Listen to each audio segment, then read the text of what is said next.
दोस्तों क्या आप जानते हो यूएसए में लोअर क्लास के लोग हर साल $400 यानी इंडियन करेंसी के हिसाब से 30,000 रुपये लॉटरी टिकट में खर्चा करते और साल के कोई भी टाइम वो लोगों के पास कोई भी सेविंग्स नहीं होती। इनफैक्ट उनमें से आधे लोगों के पास इमरजेंसी के लिए $400 भी बचे नहीं होते। अब आप मुझसे कहोगे कि वो लोग लॉटरी टिकट्स में खर्चा करने की जगह उन पैसों को सेव क्यों नहीं कर लेते, लेकिन उनके हिसाब से उनकी लाइफ और उनकी फाइनेंशियल कंडीशन सिर्फ और सिर्फ वो लॉटरी ही बदल सकती है, मतलब लक। और उनको लगता है कि वो हार्डवर्क करके कभी अमीर नहीं बन सकते। उनको ऐसा लगता है कि अमीर बनना मतलब लकी होना। तो बेसिकली वो लॉटरी टिकट्स उनको उम्मीद और सपने दिखाती है। अब दोस्तों आप में से बहुत लोग कहोगे कि ये कितनी फालतू सोच है, क्योंकि हमें पता है लॉटरी जीतने के चांसेस कितने कम होते हैं और अपनी लाइफ को पूरी तरह लॉटरी टिकट्स पे छोड़ देना मतलब करोड़ों में से एक आदमी को सक्सेस मिलेगी, तो क्या बाकी सारे लोग वैसे ही गरीबी में जिएंगे? लेकिन दोस्तों इंटरेस्टिंग बात यह है कि अगर आप उन लोगों को समझाने जाओ तो वो उल्टा आपको बेवकूफ़ समझेंगे और शायद वो लोग आपको गलत बोल के रिटर्न में आपको बुरा फील करा देंगे, जबकि आप तो उनकी मदद करने के लिए बोल रहे थे। दोस्तों इसीलिए ये बुक से हमें कुछ ऐसे इंपॉर्टेंट लेसन सीखने मिलते हैं। वो ये कि हम इंसान लॉजिकल नहीं हैं, हम साइकोलॉजिकल हैं।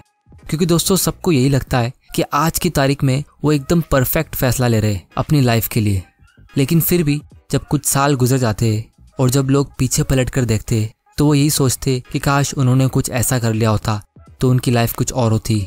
और दोस्तों जब बात फाइनेंशियल डिसीजंस की आती है तो चाहे वो अमेरिका के लोअर क्लास के इनकम वाले लोग हो या इंडिया के मिडिल क्लास या दुनिया में कोई भी अमीर इंसान, हम ज़्यादातर फैसले इमोशंस यानी जज्बात के बेसिस पर लेते हैं, जैसे डर या लालच, और फिर उसको लॉजिक से जस्टिफाई करते हैं कि हमारा फैसला लॉजिकली बिल्कुल सही है। दोस्तों इसकी एक वजह ये होती है कि हमें कुछ चीज़ें कुछ सालों बाद सीखने मिलती है जो हमें पहले सीख लेनी चाहिए थी। इसीलिए दोस्तों आज मैं कुछ ऐसे इंपॉर्टेंट लेसन्स इस बुक से शेयर करने वाला हूँ जो हमारी साइकोलॉजी और माइंडसेट से रिलेटेड है, जिसकी वजह से हम जाने अनजाने में गलत फैसले लेते हैं, जिसको आज सुधार कर आप जल्दी फाइनेंशियली फ्री हो सकते हो। तो दोस्तों आगे बढ़ने से पहले अगर आप इस चैनल में नए हो तो आप इस चैनल को सब्सक्राइब कर सकते हो और बेल आइकन को प्रेस कर देना ताकि आप ऐसे इंपॉर्टेंट वीडियोस मिस ना कर दो। तो चलिए शुरू करते हैं। Lesson number 1, true wealth is what you don't see. दोस्तों एक तरफ होती है लग्जरी कार्स, बढ़िया सा घर, इंस्टा पे वेकेशन की फोटोज। दोस्तों ये सब चीजें हमें क्लियरली दिख रही है, और दूसरी तरफ उस घर का या कार का लोन का EMI, उस आदमी के ऑफिस का स्ट्रेस और उसकी स्ट्रेस की वजह से उसके घर के रोज के फाइट्स, ये सब चीजें हमें नहीं दिखती। तो जो हमें दिखता है वो अक्सर पूरा पिक्चर नहीं होता है, लेकिन जाने अनजाने में ये चीजें हमें गलत तरीके से सोचने पर मजबूर करती है कि जब भी हम किसी अमीर आदमी को देखते हैं, जैसे उसके पास कोई लग्जरी कार हो या कोई वेकेशन पे गया हो, तो हम भी यही सोचते हैं कि काश मेरे पास भी ऐसी कार होती, काश मैं भी ऐसी जगह घूम पाता, ये कितनी मस्त लाइफ है। अब हम ये नहीं सोचते कि वो लोगों की लाइफ एक्चुअली में मस्त है या नहीं। हम उन लोगों की लाइफ से सिर्फ फ्लैशी और ऐसी ब्राइट चीजें ढूंढ के पिक करते हैं। और दोस्तों हमें ये चीज याद रखनी चाहिए कि जिस वजह से उस आदमी ने कार ली थी कि लोग उसकी इज्जत करेंगे, लेकिन एक्चुअली में लोग उसकी नहीं बल्कि उसकी कार की इज्जत कर रहे हैं। दोस्तों क्योंकि जब भी हमारे सामने से कोई कार गुजरती है तो हम हमेशा यही कहते हैं कि वाह क्या कार है। हम कभी ऐसा नहीं कहते कि वाह क्या आदमी है। और इसी वजह से लोगों के दिमाग में एक परसेप्शन बैठ गया है कि अमीर मतलब आपके पास दिखाने के लिए कुछ होना चाहिए, लेकिन रियलिटी में एक्चुअल वेल्थ वो होती है जिससे हम आज़ादी की जिंदगी जी सकते हैं। क्योंकि सबसे बड़ी और सबसे इम्पोर्टेंट चीज जिसे हम पैसे से खरीद सकते हैं तो वो है हमारा खुद का टाइम। अगर आपके पास दुनिया की सारी दौलत है लेकिन उसको एंजॉय करने का टाइम नहीं, क्योंकि आप पूरा टाइम ऑफिस में बिजी रहते हो और उस काम को आप पसंद भी नहीं करते, तो आपके इतने अमीर होने का फायदा क्या? दोस्तों इसीलिए इस बुक के ऑथर हमें ये कहते हैं कि दूसरों को दिखाने के लिए खर्चा करना मतलब गरीब होने का सबसे सिंपल और आसान तरीका है और अमीर रहने का सबसे मुश्किल। तो अगर आप किसी आदमी के पास कोई अच्छी कार देखते हो, जैसे मान लो वो 50 लाख रुपए की है, तो आप उससे ये नहीं पता लगा सकते कि वो आदमी एक्चुअली में वेल्दी है या नहीं, लेकिन उससे हमें ये चीज जरूर पता चलती है कि उसके धन में से 50 लाख रुपए कम हो गए हैं। लेसन नंबर 2, यू पे अ प्राइस फॉर एवरीथिंग। दोस्तों मान लो आपको एक कार खरीदनी है और उसका प्राइस है 12 लाख रुपया, तो आपके पास अभी 3 ऑप्शन है। पहला, आप 12 लाख रुपए पे कर दो। दूसरा, अगर आपको उतना खर्चा नहीं करना तो आप कोई सस्ती कार ढूंढ लो। तीसरा, किसी दूसरे आदमी की कार चुरा लो। अब दोस्तों 99% लोग कार चुराने वाला ऑप्शन नहीं चुनेंगे, क्योंकि उन्हें पता है कि फिलहाल तो कार मिल जाएगी, लेकिन उसके बदले आगे जाके फ्यूचर्स में जो प्रॉब्लम्स होगी वो बहुत ज्यादा हो सकती है। तो उसके बेनिफिट जो हमें क्लियरली दिख रहे हैं वो उसके नुकसान से काफ़ी छोटे जो फिलहाल नहीं दिख रहे। लेकिन अगर कोई आदमी गाड़ी चुराता है तो हम उसको यही कहेंगे कि उसने गलत फैसला लिया, फिर चाहे उसको कोई सज़ा मिले या नहीं मिले, क्योंकि हमें ऐसी चीज़ें दिख रही है जो उस आदमी को नहीं दिख रही। इसीलिए हम 99% लोग गाड़ी को चुराना नहीं पसंद करेंगे, फिर भले हम कोई सस्ती या सेकेंड हैंड कार ढूंढ लेंगे, क्योंकि हमें पता है नथिंग इज़ फॉर फ्री।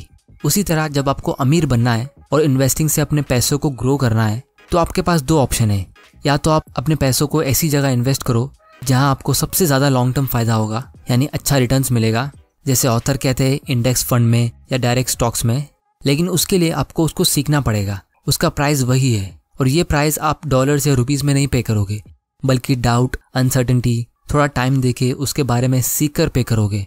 लेकिन उसके बदले में आपका फ्यूचर ब्राइट होगा। और दूसरा ऑप्शन ये है कि आप अपने पैसों को कोई सेफ जगह पर रख दो जहां आपको ज़्यादा रिटर्न्स नहीं मिलेगा, लेकिन आपके पैसे सेफ रहेंगे, जैसे बैंक एफडी में या गोल्ड में। तो उससे आपको सेफ्टी तो मिल जाएगी, लेकिन उसके बदले में आपको उतना प्रॉफिट नहीं मिलेगा, और वही उसका प्राइस होगा। तो इसी तरह ये ऑप्शन में आप खराब रिटर्न्स लेकर इसका प्राइस पे करते हो। अब दोस्तों यहाँ पे सच बात ये है कि मैक्सिमम लोग ये दूसरा ऑप्शन चुनते हैं, जिसको मॉर्गन हाउसेल, इस बुक के ऑथर, कार चुराने वाले ऑप्शन जैसा कहते हैं। और उसका सिंपल रीज़न ये है कि बहुत से लोग अपने घर के लिए, अपने घर के डेकोरेशन के लिए, वेकेशन पे जाने के लिए, खाना खाने के लिए बहुत सारा खर्चा करते हैं, लेकिन अपने आप पर इन्वेस्ट करने के लिए इतना खर्चा नहीं करते, क्योंकि अपने आप पर इन्वेस्ट करने का प्राइस उन्हें क्लियरली दिख नहीं रहा। और उन लोगों के लिए वो दिखाने वाली चीज़ ज़्यादा इंपॉर्टेंट है, जैसे घर, गाड़ी या फिर फिक्स्ड डिपॉजिट का फिक्स्ड इंटरेस्ट। और आपके रोज़ के बोरिंग इन्वेस्टमेंट्स जैसे स्टॉक मार्केट या इंडेक्स फंड से आपको अपना फ्यूचर इतना क्लियरली दिख नहीं रहा, इसीलिए लोग ये ऑप्शन चुनते नहीं है। उसी तरह जिस तरह कार चुराने वाले को उस कार की चुराने की असली कीमत नहीं दिख रही। और दोस्तों ऑथर यहाँ पे हमें एक इम्पोर्टेंट बात कह रहे हैं कि growth is driven by compounding which always takes time, but destruction is driven by single points of failure which can happen in seconds. यानी आपके पैसे धीरे धीरे करके ग्रो होते हैं कंपाउंडिंग के थ्रू, लेकिन बर्बादी रातों रात हो सकती है। Lesson number 3, getting wealthy versus staying wealthy. दोस्तों अमीर बनने के बहुत सारे तरीके होते हैं, लेकिन गरीब होने का एक ही तरीका है, पैसों को बराबर हैंडल नहीं करना और उसको ज़्यादा से ज़्यादा खर्चा करना। और इसीलिए ऑथर हमें कहते हैं कि अमीर बनने से ज़्यादा मुश्किल अमीर रहना है, क्योंकि जब आदमी के पास पैसा नहीं होता है तो उसे कंट्रोल करने की कोई ज़रूरत नहीं है, क्योंकि उसके पास पैसा ही नहीं है। लेकिन जब आदमी के पास बहुत सारा पैसा होता है तो उसे सेल्फ कंट्रोल सीखना ही पड़ता है। इसीलिए आपको अमीर बनना और अमीर रहने के लिए अलग अलग माइंडसेट चाहिए। लेकिन अगर आप शुरुआत से ही थोड़ी बहुत सेविंग्स करके इन्वेस्ट करते हो और उसके थ्रू अमीर बनते हो, तो चांसेस है कि आपको वही माइंडसेट अमीर रखेगा। और इसीलिए आज दुनिया के 90% से भी ज़्यादा अमीर लोग सेल्फ मेड है, और दुनिया के 70% से भी ज़्यादा लॉटरी विनर्स 10 साल के अंदर वापस से गरीब बन जाते हैं। तो इसीलिए आपको हमेशा एक सर्वाइवल माइंडसेट रखना चाहिए, जिसके लिए आपको 3 चीज़ों की ज़रूरत होती है। सबसे पहला, aim to be financially unbreakable, मतलब आप अपने आप को मेंटली और फाइनेंशियली इतना स्ट्रांग बना दो कि मार्केट साइकिल से आपको कुछ फर्क ही ना पड़े। जब आप रियल एस्टेट या गोल्ड में इन्वेस्ट करते हो तो आपको पता है कि इसमें भी मार्केट साइकिल्स होते हैं और इसका भी प्राइस फ्लक्चुएट होता है, और जब प्राइस गिरता है तो हम उसे बेचते नहीं है, हम और ज़्यादा खरीदते हैं। उसी तरह हमें यही लॉजिक यूज़ करना चाहिए स्टॉक मार्केट और म्यूचुअल फंड में कि आपको मार्केट साइकिल से डरना नहीं है, आपको उसे अपने बेनिफिट के लिए यूज़ करना है। दूसरा, a good plan leaves room for error, यानी आप जब भी कोई प्लानिंग करते हो तो उसमें इस बात पे भी गौर करो कि अगर वो इन्वेस्टमेंट प्लान के मुताबिक नहीं होता है तो आप क्या करोगे, यानी आपका प्लान बी क्या होगा। और इन्वेस्टिंग की दुनिया में हम इसीलिए एक पोर्टफोलियो क्रिएट करते हैं 10-15 कंपनीज का, और इमरजेंसी फंड साइड में रखते हैं। तीसरा, be optimistic about the future but paranoid about your obstacles to success, यानी आपको फ्यूचर को लेके हमेशा ऑप्टिमिस्टिक और पॉजिटिव रहना चाहिए, अच्छी सोच रखनी चाहिए, लेकिन हमेशा अपनी करंट सक्सेस को लेकर अलर्ट और सावधान रहना चाहिए कि उसमें कोई खतरा तो नहीं है। जैसे ऑथर ने हमें यहाँ पे 2 इंटरेस्टिंग एग्जाम्पल दिए। सबसे पहला, रोनाल्ड रीड का। आप ये नाम गूगल करके सर्च कर सकते हो। यह आदमी ने पूरी जिंदगी सिर्फ चौकीदारी की नौकरी की है, लेकिन उसके मरने से पहले उसके पास $8 मिलियन जमा थे, जो इंडियन करेंसी के हिसाब से लगभग 55 करोड़ रुपए होते। अब कोई आदमी छोटी मोटी नौकरी से इतने सारे पैसे कैसे जमा कर सकता है? तो उसका आंसर है सेविंग्स और इन्वेस्टिंग की आदत डाल के। और दूसरी तरफ दूसरा एग्जाम्पल है रिचर्ड फस्कॉन का, जो दुनिया के सबसे टॉप कॉलेज हार्वर्ड यूनिवर्सिटी से पढ़ाई करता है, दुनिया के सबसे टॉप कंपनीज मैरिल लिंच में काम करता है और एक अच्छी पोस्ट पे एग्जीक्यूटिव बनता है। लेकिन उसने कर्जे की और खर्चा करने की इतनी आदत डाली जिसकी वजह से 2008 में उसे बैंकरप्सी डिक्लेयर करनी पड़ी। दोस्तों, गरीबी से बुरी चीज़ क्या होती है, वो ये कि आप अमीर बने और फिर वापस गरीब हो गए। तो इसीलिए अगर आप अपने दम पे 10 लाख रुपए इन्वेस्ट करके उसे मैनेज नहीं कर सकते तो आप 10 करोड़ रुपए मैनेज नहीं कर सकते। और इससे हमें ये चीज़ पता चलती है कि आपकी सबसे बड़ी प्रॉब्लम कम पैसा नहीं है, आपकी बड़ी प्रॉब्लम ये है कि आपको पैसा मैनेज नहीं करना आता। क्योंकि गरीब लोगों की सोच हमेशा ये होती है कि जब हमारे पास ज़्यादा पैसा आएगा तो हम उसे मैनेज करना सीखेंगे, लेकिन अमीर लोगों की सोच ये होती है कि जब हम थोड़े पैसे को अच्छे से मैनेज करेंगे तो हमारा पैसा अपने आप बढ़ जाएगा। Lesson number 4, savings and financial freedom.